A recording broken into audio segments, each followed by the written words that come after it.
Statistics students, this is a way to help find out what your grade is at any time in statistics.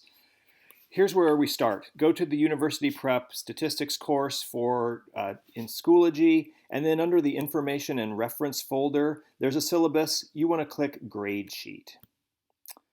When you click it, it will take you to a blank grade sheet. That's the one that Miss Howe has created. I'm going to maximize it here and go off Schoology. You'll need to make a copy first. I don't think you'll be even able to put anything in there. You want to make a copy. So here's what you do. Make a copy under File. When that happens, it'll give you a prompt, and let's call it my dog is Kazoo. How about Kazoo's Introstat grade sheet fall 2020. Save it somewhere where it will be accessible to you, where you're maybe find it easily, maybe a bookmark or something in your favorites. When you click OK, then you'll be able to edit it.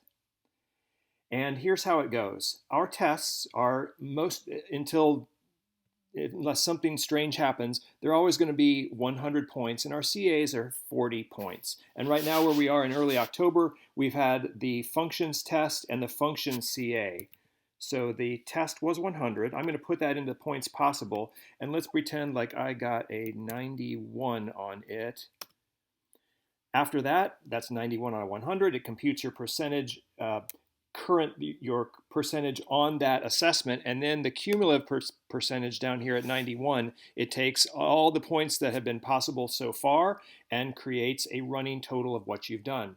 Let's say on this CA, I actually did that one about the satellite, but I forgot to add in the distance from the center of the Earth to the satellite, so I got a 41 out of 40 on that one. I could have gotten 43, but it's still okay. I got 102.5. That takes my percentage up to 94.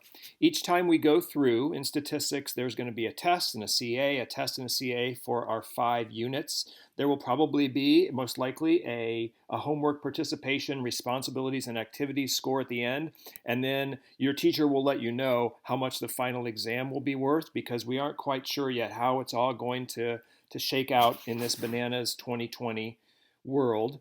But that's how you find your cumulative percentage. We would suggest that you keep this handy, and that every time there's a test, you put in the points possible and put in what your score is, so that you know exactly at any time how you're doing in statistics.